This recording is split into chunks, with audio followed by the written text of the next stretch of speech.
everyone, and welcome to Counsel Trends. I am Dr. Mercy Connors, and I have over here Dr. Shawnee Anderson, and we are bringing you a very interesting topic today. I actually find this probably the most interesting that we've done so far, just because it's something that I feel like is very in the culture right now and something very important for us to be looking at. Which is funny because I'd never heard of it before. Yeah, it's a phenomenon that I think I didn't know how to name to it. So we are going to be talking about parasocial relationships, okay? And I will go over definitions first, but the title of this article is Feeling Better, but also Less Lonely, an experimental comparison of how parasocial and social relationships affect people's well-being. And this just came out in 2024, and it's a really interesting article.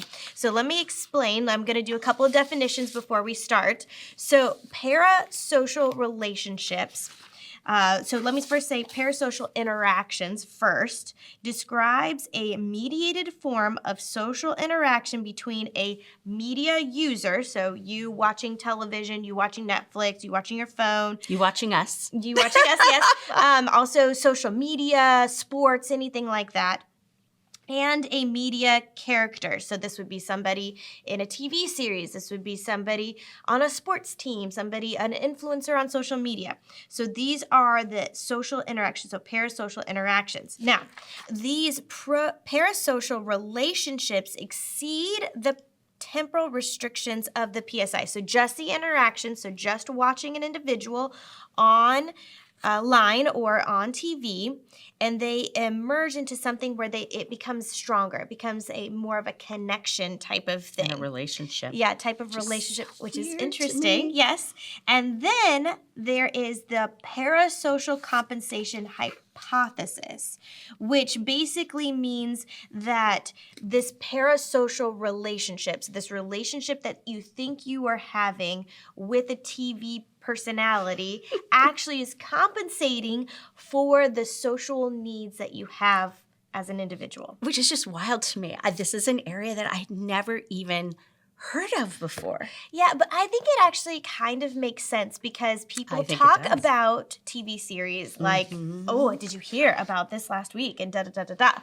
You know, so we talk about these individuals as if we know them. And these can be, characters in books or TV series or, like I said, any celebrity. Any celebrity. So we act like we think we know them. And I think this has to do a little bit with how we're socializing now. Social, for example, Taylor Swift. You can feel like you know Taylor Swift because you hear her exact words when you see her on X or on Facebook or something like that. So you feel like you're getting to know her. But again, we have to realize that that's, a very... Well, to me, it's like a unidimensional phenomenon that people are actually creating these dyadic relationships with people that they believe they know. Right. Well, and that's the interesting thing is the parasocial relationships are only one-sided. Right. Which, again, I don't know. I kind of felt like that may be more indicative of our social relationships nowadays that tend to be a little bit more one-sided. It tends to be. Which is concerning. But one of the things that they're looking at in this one is specifically loneliness. Do these parasocial relationships, so this relationship that I have with a TV personality. With Taylor Swift. Does it make me less lonely? Which I think is very interesting. I think it's very interesting. And specifically going back to COVID. I was thinking the same thing. That, we were often isolated, obviously, and sometimes our only social interaction besides the people in our immediate family was through TV, through social media.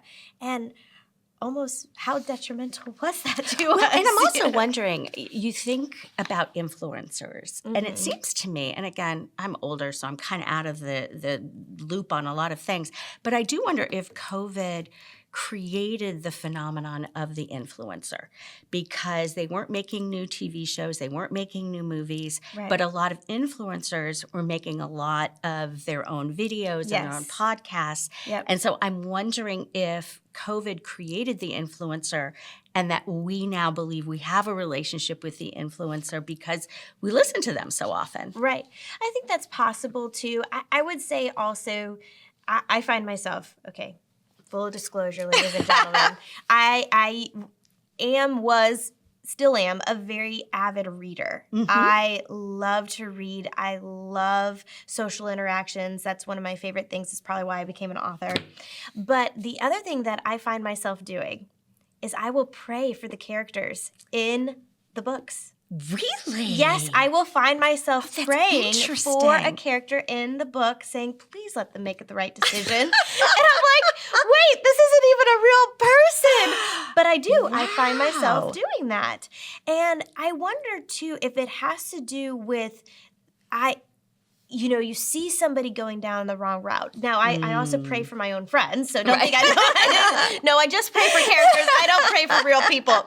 No, but I do think that it is that social thing. It is that I see what possibly could happen. And if they make that wrong decision, I'm worried for them. Interesting. But it's also interesting, too, that when we look at these relationships can feel very, very real. And again, Right. I understand that because I do feel like there's some funny memes online that it's like, okay, I got to get back to my book so I can get back to my real friends. Or, I like the people in the books that I'm reading more than the people I'm actually around. Which is interesting because I'm even remembering going back in the 80s when everybody was watching the soap operas. They probably still are today. Right. But when Luke and Laura, you're so young, you don't even know what I'm talking about. When Luke and Laura got married, everybody was so excited and how people will follow. I'm wondering if that's also a phenomenon with reality TV that you feel like you are in their lives because in theory it is reality TV. Right. That you kind of do know these people because they're exposing so much of themselves. Right. That I'm wondering when it kind of crosses a line. But we can get to that. Yes, and we will get to that. Now, back to the study, which I find very, very interesting. So what this study did is they actually did an experiment. And usually we do correlations and things like that, but this one was an actual experiment. So they had 3 groups. The first group would write an essay on their favorite TV star or favorite novel parasocial relationship. Yes. Then the second group would write an essay on their closest relationship in person, so social relationship. And then the control group just was doing math problems. Equations. Poor guys. I kind of felt bad for them. Which is so funny. I'm like, oh, that would have been fun. I liked some of those puzzles that they were being asked to do. So, but here's what they found. They found that those with a parasocial relationship, that relationship actually increased their mood. Well, I think it's important to talk about what they did different in this study. Yes. Is they assessed state changes. Yes. Which is different than looking at loneliness as like a trait and kind of a chronic thing. They actually were looking at in the moment. Yes. How is your level of loneliness? In the moment, what is your level of not feeling good? Right. And so they compared the two as well. Right. So one of the things that I found very interesting is that they determined that thinking about the parasocial person, so which is apparently one of the ways to mitigate loneliness, is to think about your close relationships. So they had the person think about the parasocial relationship or the parasocial person identity, and they saw that it did not affect loneliness. But it did affect mood. It did affect mood. And that's what was interesting, is that it can actually make you feel better if, let's say, you are feeling sad or down or lonely. Right. In the moment, thinking about your relationship with this parasocial individual Right. can improve how you feel in the moment. Right. just not your overall trait, loneliness, which was interesting. Well, I think it's interesting, too, because they talked about it later on that they think that these parasocial relationships actually trick the brain. It's really a mood thing. It's very short term. It's not a long-term effect, which that I found very interesting that, I mean, I guess it makes sense that you kind of trick their brain. That's what some of your coping skills are, is you're helping your brain. But I thought that was interesting that they're actually using it to increase their mood. So it's almost like a positive adaptive coping skill that if you're feeling depressed and you're alone, think about your favorite celebrity, and it actually can improve your mood. Which is interesting because I remember before I moved out of working with my little preschoolers that I worked with for years, one of the things at the end of my time there, they were encouraging us to help them think about cartoons or go and watch your favorite movie or something like that if you're feeling sad or upset or something like that. I wonder if it was connecting with this, that it will alleviate the mood, but not alleviate the overarching, but at least get them through that short-term period. Which I found very interesting. What else did you find interesting about this? I what got me initially when I started reading this is just taking it to the extreme level of pathology of what is the difference between just having kind of maybe this fantasy relationship, or you can think about President Trump, or you could think about President Biden, or thinking about your best celebrity and how that can change your mood. But it reminded me of a case that I worked on years ago in my internship, and I will never forget. It was a forensic case, and I was talking with my patient, and he shared about his girlfriend. And I'm like, wow, this is great. You have a girlfriend. He's like, yeah, she's gonna be on TV right now. She's a news anchor for CNN. And I'm like, okay. And then she came on, and I'm watching him with her, watching him watch her. And it was so very odd. Well, it turns out the guy had a full-blown delusional disorder. And this is one example of that. Right. And so that's where I went, is I think it's very interesting that people can find mood changes and that it can improve your loneliness in the moment. But what happens, because we know that there are people that just spend all day online or in watching TV or binge watching Netflix. And like, I also have a patient who really over-identifies with the characters on TV. And right now she's over-identifying with Dexter, who's a serial killer. And so I'm always looking at like the extremes and what could happen. Well, and I think that brings up a really good point, because just recently in the news there was a suicide of a young boy, 14 years old, because he had been talking to a parasocial is a good way to describe it. It's a parasocial AI bot that was mimicking some character, and I don't remember what the character was, but he thought that the bot was telling him to kill himself so that he could go and live with this character in her world. And the mother, and I think rightly so, is suing the company who did this, because he was typing in enough information to know that he was probably suicidal. I mean, it was pretty evident by what he was writing in there. But I think that that's very interesting, but also very concerning. Because again, we're talking about this parasocial topic. Here's the positive of it, but there's also some real negative that we've got to be aware of. And I think, we sometimes watch shows and we do it in a very passive way. Have you ever noticed that we often do start acting like certain characters in the shows that we identify with? I think absolutely. And I think if you even look at the impact of social media and just even media going back from the 50s forward, they know what they're doing in terms of programming.